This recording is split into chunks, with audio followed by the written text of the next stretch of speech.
Everybody have a good lunch? Yeah, I did too. Well, thank you for being here to our 7th annual Lost in Lava Cowboy Gathering. These are our day shows. Yeah, right on. Our evening shows are $15 a piece, 15 tonight, 15 tomorrow. If you want to go to both, 25, save $5. I'm Tony Argento. I'm your host for today and tomorrow. And upcoming, we're going to have Mr. Thatch Elmer right here from Harrisville, Utah, and he's asked me to come up as a guest. And before we get rolling, I'm going to throw just two sponsors here. Aspen Roofing, see, we already did those. iBar Objects from Shoshone, Idaho, right here in town. Owner Ken Hott recycles and repurposes recreations out of old license plates into birdhouses, tree branches into horses, and other creations. Ken is located outside with the other vendors right here in the back. Go check them out. And right here on the wall are our major sponsors. We've got Glambia Cheese here at Gooding and Richfield, one of the largest producers of cheese and whey-based ingredients, and the largest barrel cheese manufacturer on the planet. Here we go. Young man, thank you for inviting me up here. I feel very privileged. He has been up here at every set since this morning started. Here you go. All right. Well, thank you, everybody. Welcome to my set today. And when I was told that I was going to do a set and asked to do this, they said, it's about you. And so this describes this. It's called Born to Be a Cowboy. I was born to be a cowboy, to rope and ride and rhyme, roping calves and riding bulls. This is how I spend my time. Now, I was raised with values, and that's something to be told. There's 10 principles to live by, and it's called the Cowboy Code. Being a cowboy ain't always easy. There's chores that need to be done. Working hard is just expected, but most chores are just dang fun. There's also time for playing with my family and my pards, sitting around the campfire or deal me a hand of cards. You know, I really like to saddle up for a quiet evening roam and put my thoughts and words together and come up with a poem. Thank you. Well, this past year, I've been working really hard to find some new material, and we were at a cowboy poetry gathering with a good friend of ours named Trinity Seeley, and she sang this song, and then I found out that it was actually a Waddy Mitchell poem, and I knew I had to do it. This is it's called The Hand. Well, they're rough and they're calloused, scarred up and brown, and they're thick from the work and the weather. To some they're obscene, 'cause they never look clean, all patinaed and cracked like old leather. They'll hold on to reins, feeding nylon to dally, grab holt when a bronc starts to buck. They'll shake out a loop and they'll shake on a deal and maintain the old pickup truck.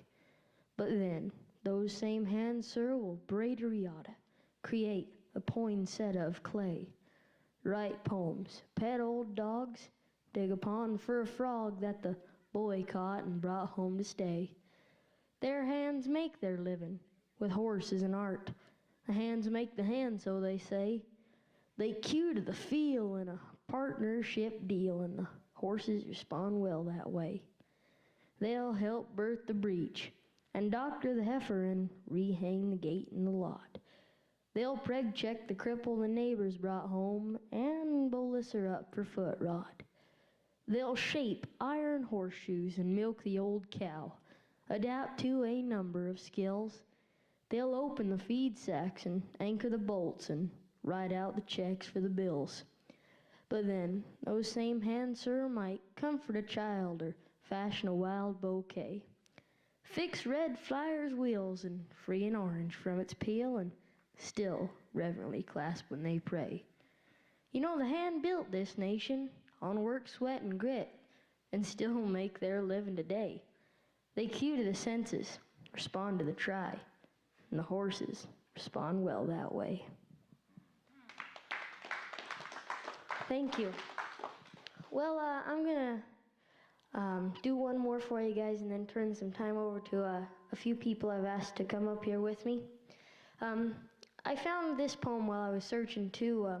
We were headed out to Lake Tahoe, and Tony was there with us, and I introduced this new poem. Well, when we were driving out there, a buddy of mine was with us, and he says, "Thatch, you just got to hear this." And so I listened to it, and 500 times later, this is what came out.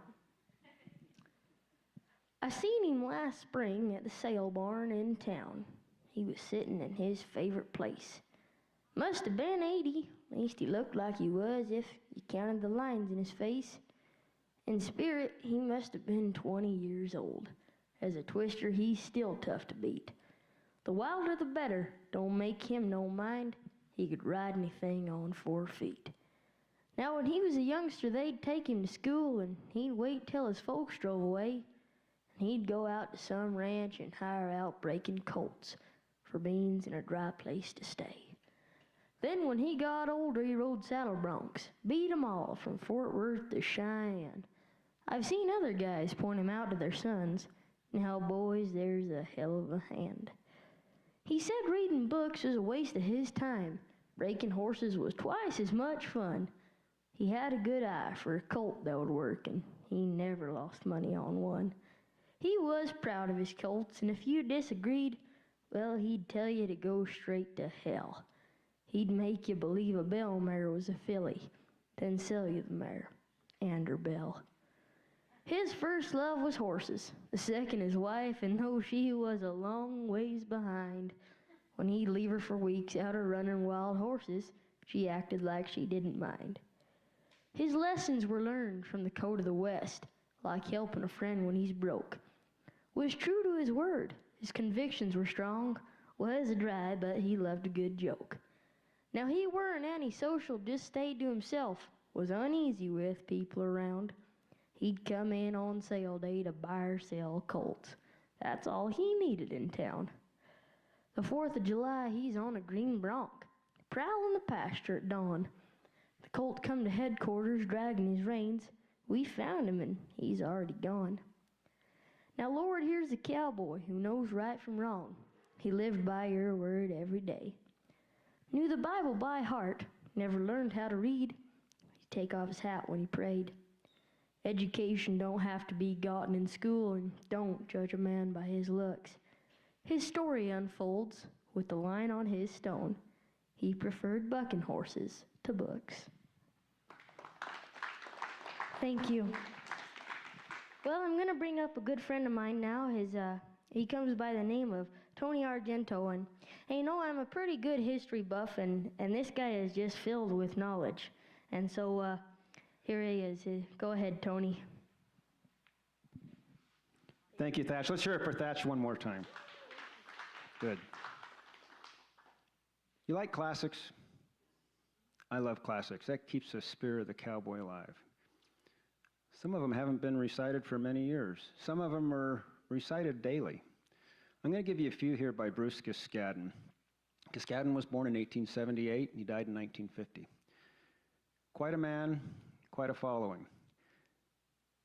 One of very few cowboys that cowboyed on 3 continents: North American continent, the Australian continent, and the European continent. He was in a cavalry in the First World War. This one I'd like to give you is called, let's see, which one should I throw at you? After the Fall Roundup.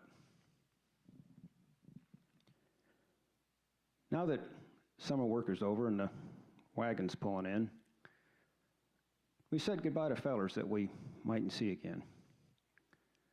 For a cowboy, don't write letters. So we mighty soon lose track. The boys that stops and works a while and never does come back. When your clothes are sort of tattered and your hat brim sags and flops, your boots is worn battered, them that had the fancy tops. When the owner and the bosses and the hands is most all in, and them strings of summer hosses is slowed up and looking thin. When them thin clouds start to trailin' through the soft and pleasant sky, and you watch old buzzard sailing, sort of useless, way up high. And it makes the toughest cowboy sort of study after all. when he's dragging with the wagon to the home ranch in the fall. For he can't help but remember that most cowboys don't get old. And he'll get to one November when he can't stand work and cold. Whew. He sure knows that he'll be sorry when he gets like you and me. Just an old man telling stories of how good he used to be. Mr. Bruce Cascadden, thank you.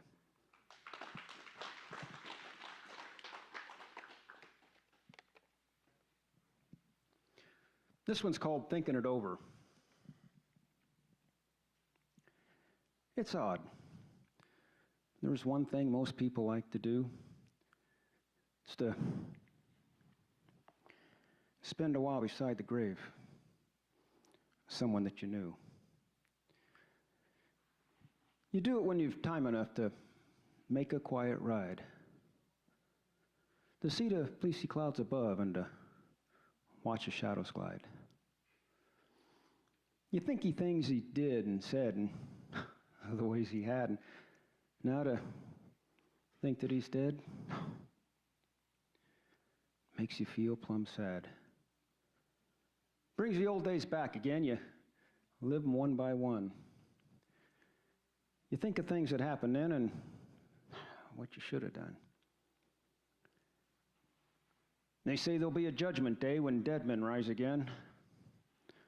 So I suppose he'll have to stay just where he is till then. But then you reckon that the one that made the world knows best. He takes them when their work is done and lets them have the rest. When at last our strength has failed and we make that last long ride, we'll leave this world and take that trail across the Great Divide. When it's time to make that change, we'll go where they have gone. We'll meet them on another range, somewhere in the beyond. Mr. Bruce Cascadden, thank you kindly.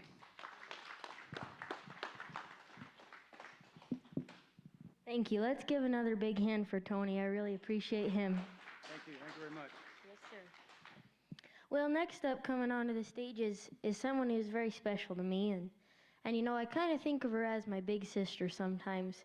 And she's also a fellow horse person, and I'm going to have her come up and sing a couple songs for you guys. And let's introduce to the stage my good friend, Kristen Harris.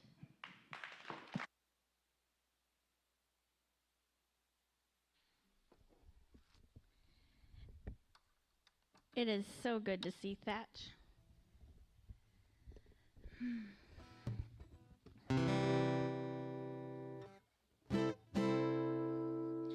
Oh, give me land, lots of land under starry skies above.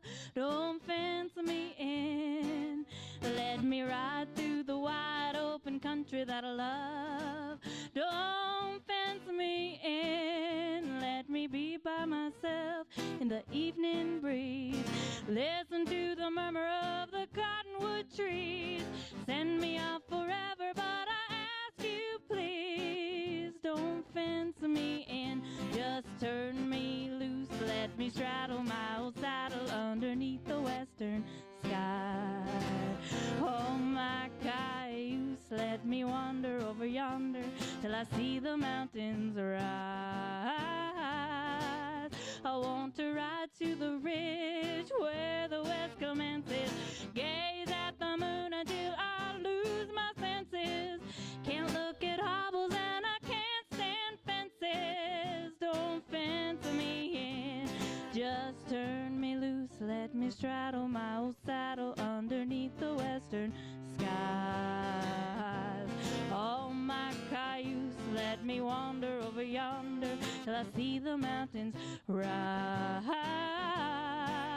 I want to ride to the ridge where the west commences. Gaze at the moon till I lose my senses. Can't look at hobbles and I can't stand fences. Don't fence me in. Don't fence me in.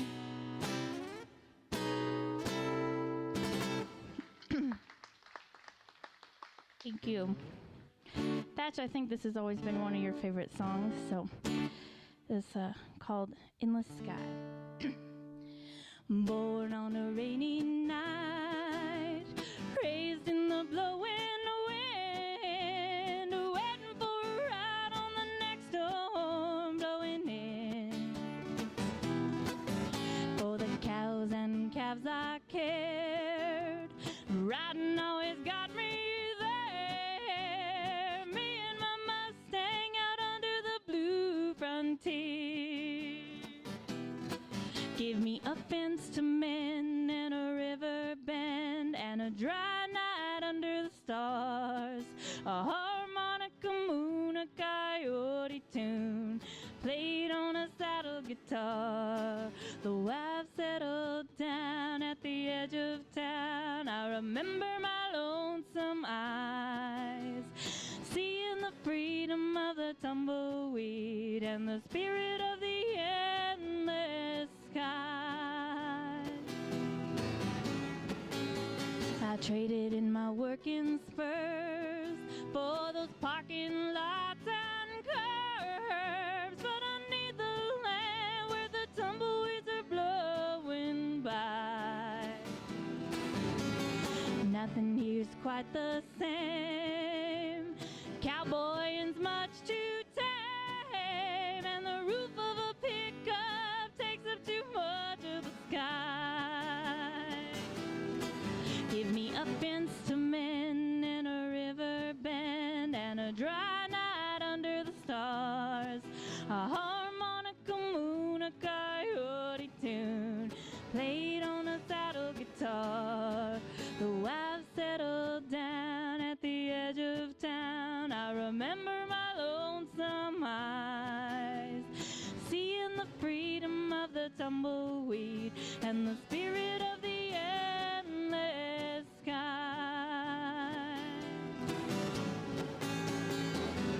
Out there my heart is speaking so loud and clear. Here it's only a whisper, and it's so hard to hear. Give me a fence to mend and a river bend and a dry night under the stars. A harmonica, moon, a coyote tune played on a saddle guitar. Though I've settled down at the edge of town, I remember my lonesome eyes, seeing the freedom of the tumbleweed and the spirit of the endless sky.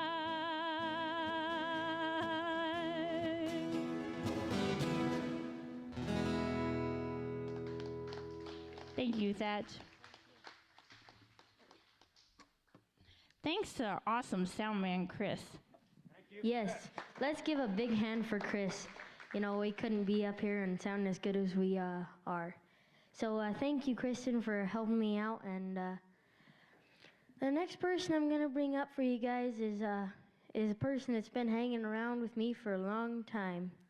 And we've spent a great week together this week, and Jeff and I have had some good times. You know, Jeff is going to come up and do a couple poems for you guys. And he was a bullfighter, and he's really experienced life, and he's done a lot of stuff. So I'm going to let him tell you about it.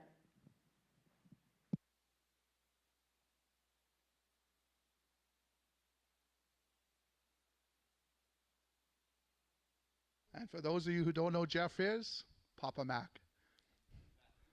So I've been very fortunate. I've spent the last week visiting with Brad and Thatch, and just had a great time. I thought I was a pretty good hand until I hung out with Thatch for a few days and realized how much I really didn't know.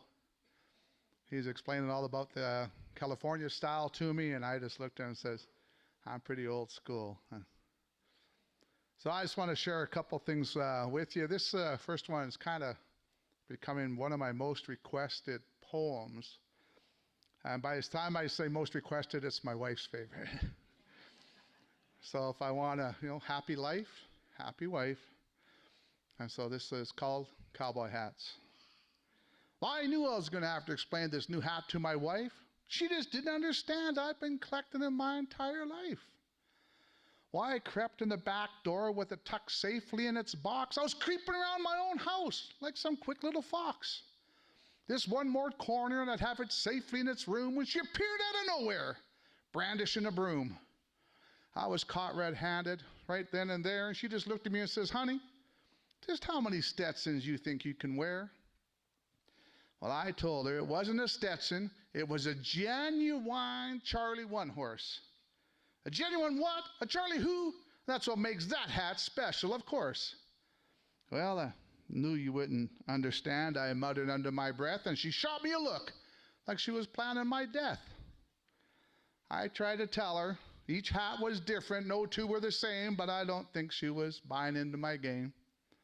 "Oh, really?" she said with disbelief in her voice. "Then why was it just last week you said resist all was your hat of choice?"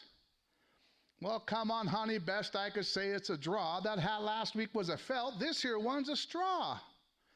"Well, what about that Bailey you bought a couple weeks past? Didn't you promise me it would be the last?" I said it, and it was true, because why would I buy another Bailey and then I'd have two? "Well, what about that Justin Black?" "Forgot about that one. That's the one she told me to take back." And with a side glance, she could see it hanging right there in its hook, and she shot me another early death look. And I was thinking, oh man, this just isn't my day, because hanging right beside that Justin was my brand new MHT Gray. Well, she saw it too and says, "Where the heck did that one come from? And don't you try to tell me it's another gift from your mom." "That's it," she exclaimed. "This Charlie Who horse is the absolute last. If you bring another hat in this house, you'll be surprised just how quickly your life has passed." Well, I've been warned, if I buy another hat, my life will be worth nada. And this is coming from the woman who owns 50 pairs of Prada. Thank you, guys.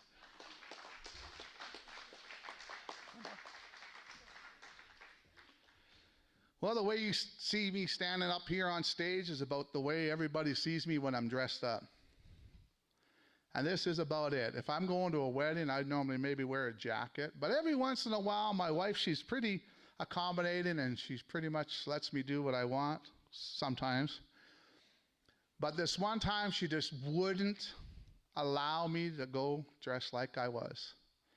And so from that little episode came this poem called Formal Attire. Well, there's a wave of excitement going around the farm. Who would have thought a letter could cause such an alarm? It's an invitation to the wedding of my nephew Jed, and formal attire required is what it said. Well, my wife thought we'd need new outfits for such a fancy event, but it was really my wardrobe she was trying to reinvent. I thought I'd just wear my best jeans, boots, jacket, and hat. I could hide the stain on my shirt if I dressed like that. Well, the weekend comes and we head into the city. The first stop's the mall to find the wife something pretty. Well, she found a dress and a pair of shoes that went together, and next, something for me, but nothing in denim or leather. We're on the way to the men's store. We had to drive right past the tack shop, but no matter how much I pleaded and begged, she wouldn't let me stop. When we finally arrived at the store, the salesman completely ignored me and asked the wife what we were looking for. Well, she had decided I needed a suit and a tie. Really, do I look like that kind of guy? Well, she chose the suit of green and a tie of gray. I really couldn't see myself dressing that way. Well, it lucked out as things just didn't fit the way they should. The pants and shirt were okay, but the jacket was no good. Well, we left the city without buying me a thing, and I can tell you, my mood was on the upswing. I was sure my wife would agree to my original plan, but no, was her final command. Well, it was the day before the event, and still I had nothing to wear. My wife threatened to go by herself to this here affair.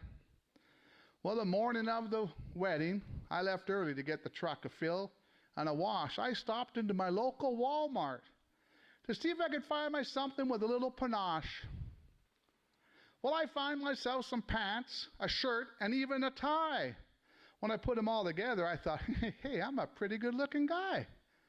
Well, I surprised my wife with my new clothes. She thought I was purty, right down to my toes.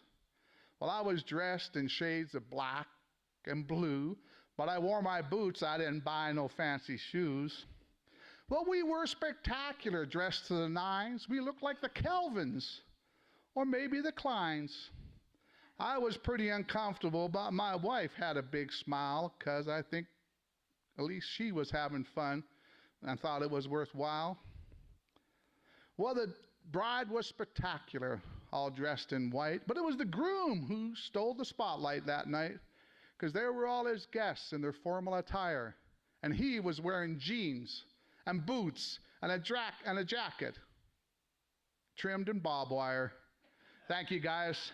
Thank you, Thatch.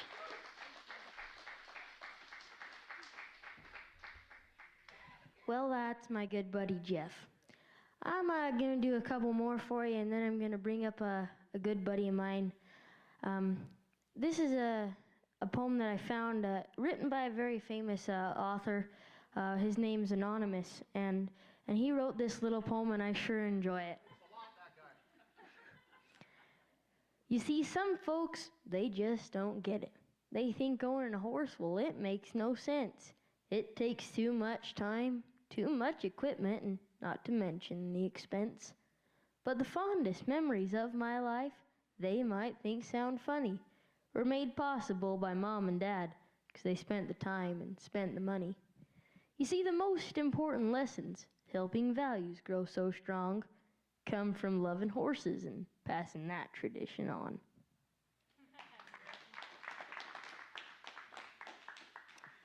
All right, I think I'm gonna have my buddy Dave come up. Dave is my riding coach and my neighbor and my buddy, so he's gonna come up, do a couple songs, and then we're gonna do something. And then I think all of my friends will have time to do at least one more.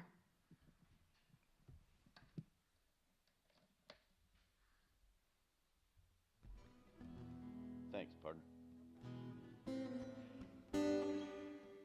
Things have changed a little bit around North Harrisville Road since Thatch moved in. We're always in the barn. My wife has another kid to raise. Before we left the house yesterday, she stopped him on the front porch and said, "Thatch, it's time for my motherly advice." He probably gets tired of listening to that sort of thing.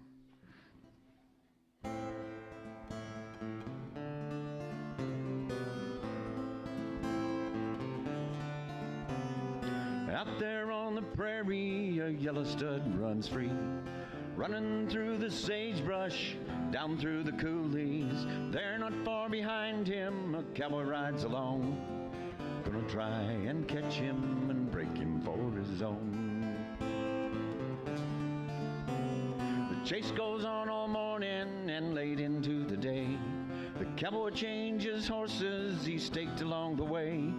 The stud is growing weaker now and getting short of wind. He runs into a track corral, the cowboy shuts him in. The yellow stud with wild eyes and the fear and hated man are finally standing face to face in dusty sand. The battle starts and rages on beneath the burning sun. The cowboy tried but could not ride that yellow outlaw stud. So he sold him to a rodeo. It spread throughout the land. The legend of this yellow horse, the baddest of the bad. Then one day at Cheyenne, we knew it had to come. The best of all bronc riders drew that outlaw stud. The wooden gate flew open and the stud he bailed out high. The explosion, a yellow horse seemed to fill the sky. That stud kept growing stronger and thrashing up the earth. The cowboy blew a stirrup and crashed into the dirt. So violently that stud had bucked that he slipped and fell. When he went down, his backbone snapped. the yellow stud lay still. As the cowboys gathered round him, I heard one of them say, "There'll never be another bronc like the one that died here today. But out there on the prairie, there's a mare with Mustang blood, and a colt runs close beside her, a yellow outlaw stud."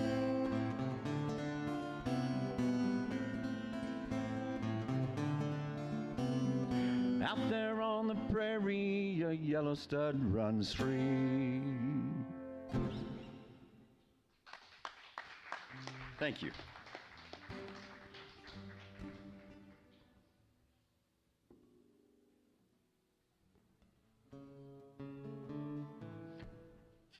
Nope.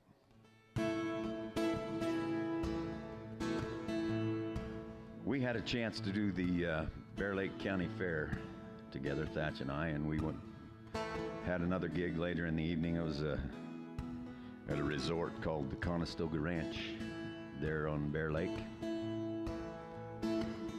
And I did this song, and he kept requesting it after that. So I'm going to do it now. This is the song you like me to do. Trailer for sale or rent, rooms to let 50 cents. No phone, no pool, no pets. I ain't got no cigarettes. I've been 2 hours of pushing broom, buys a 8 by 12 4-bedroom. I'm a man of means, by no means king of the road. 3rd boxcar, midnight train, destination Bangor, Maine. Old worn out suit and shoes, I don't pay no union dues. Smoke old stogies I have found, short but not too big around. I'm a man of means, by no means king of the road. I know every engineer on every train, all of their children and all of their names, every handout in every town, and every lock that ain't locked when no one's around. I think trailer for sale or rent, room to let 50 cents. No phone, no pool, no pets. I ain't got no cigarettes. Old stogies I have found, short but not too big around. I'm a man of means, by no means king of the road. Man of means, by no means king of the road. Thank you. Thank you, partner.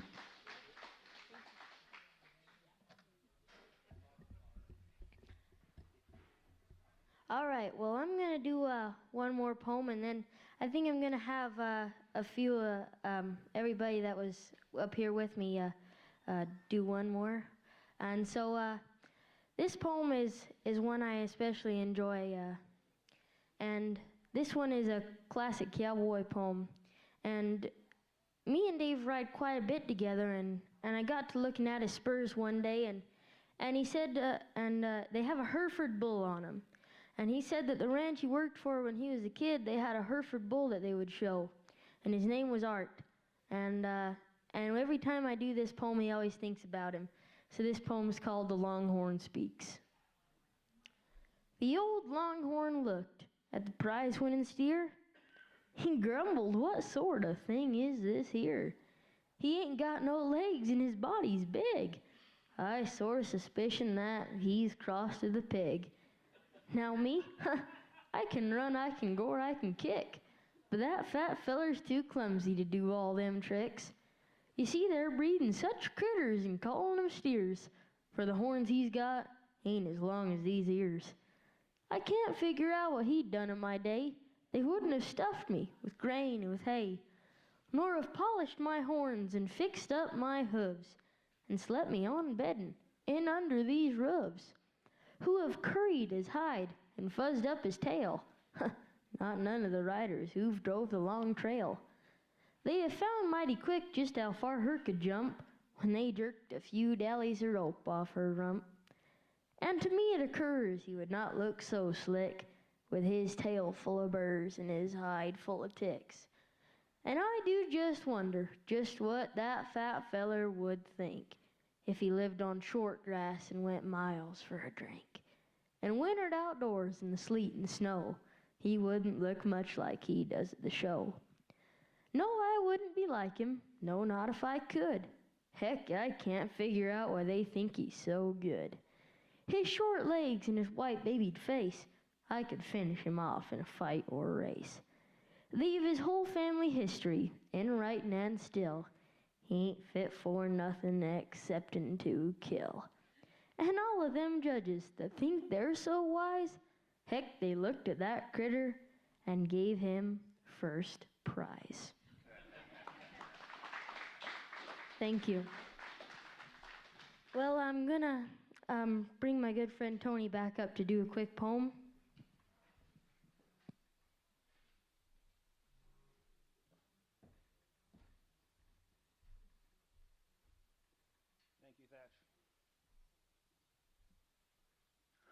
Thank you, Thatch. Oh, yeah. We're going to go back a few years, but many of you in this room, an item that you've used and are very familiar with. This is called the Little House Out Back. Among my childhood memories, oh, there's one I can't forget. It's that little house out back. I seem to see it yet. Out there beyond the lilac bush, it stood so drab and bare. We never called it bathroom, for no baths were taken there. In the summer, there were hornets. In the winter, it was cold. But it still seemed quite attractive, both to the young and to the old.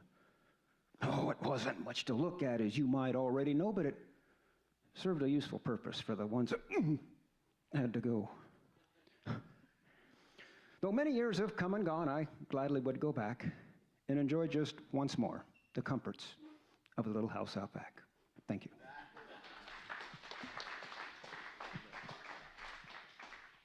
Well, Kristen, do you want to come up and do another one?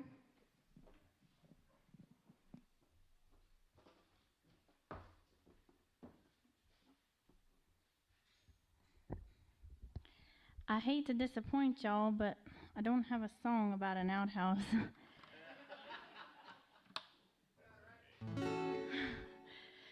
Can we get the reverb taken off my guitar? Awesome, thank you.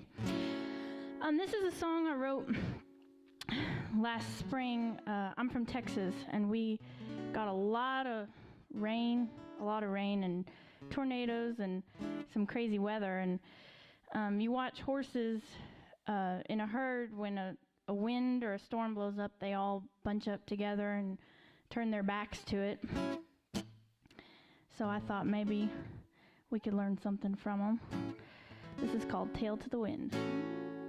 Well, we all wake up some days with every reason to frown, but a norther don't get warmer 'cause you let it blow you down. So don't let it rattle you, do like the horses do, just turn your tail to the wind.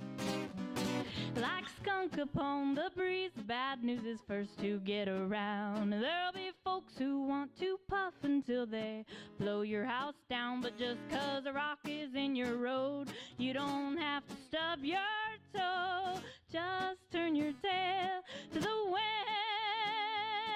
When things get rough, don't forget that even in a gale, if you put it at your back, you're bound to sail. So when your hair's in your eyes and grit is in your face, you've been blowing and going like your whole life is a race. Don't let it make you blue, do like the horses do, and just turn your tail to the wind. Oh, life will deal you cyclones, but like the story goes, even those can carry you somewhere over the rainbow. So when it seems break. Turn aside, let it whistle by. Don't carry all that weight, and you'll have aces in your hand. If you watch how the horses stand, always turned with their tails to the wind. Yeah, just ask a horse or two, they'll say leave the heavy loads to the mules. Just turn your tail to the wind.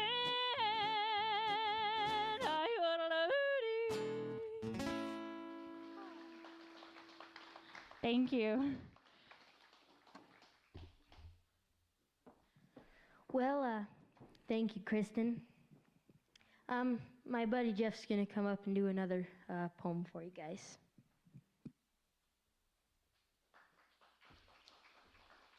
Papa Mac.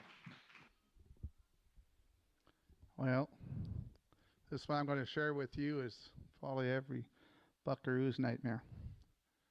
Biscuits, beans, and cowboy coffee.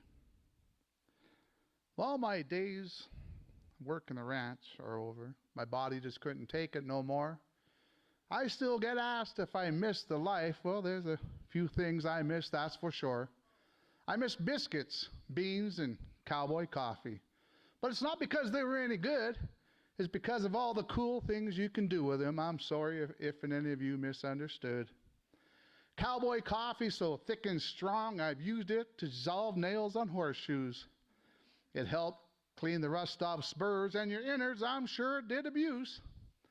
Cookie claims it's his secret recipe, and I've seen him hide the grinds. Well, he strained them through his dirty socks. Just seeing it blew my mind. Well, it's not that Cookie's biscuits are all that hard, but I've used them to hammer in nails. Heck, they didn't even flake. I'm sure they could be used to shore up jails. Well, those biscuits are the cause of many a chipped tooth, but if you can chew them, they ain't half bad. Kind of tastes like a mixture of flour and cement.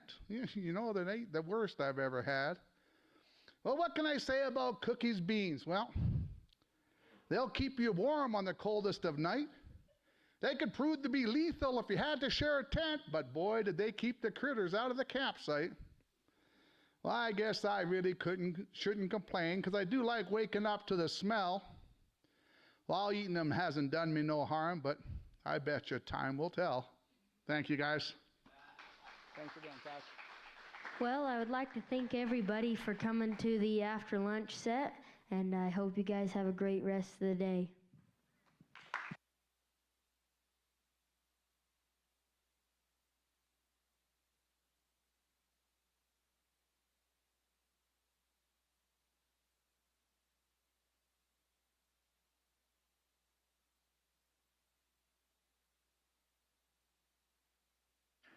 Let's hear a round for everyone.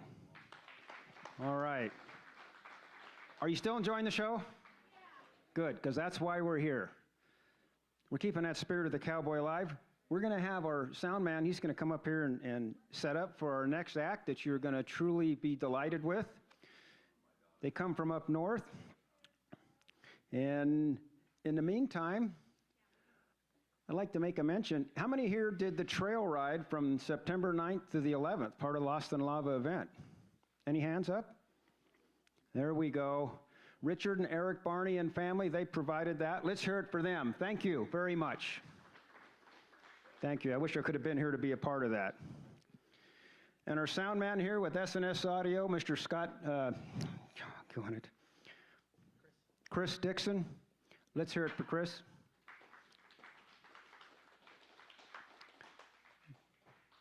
People can ask me what I did 40 years ago. I can remember, but I can't remember what I did 10 minutes ago.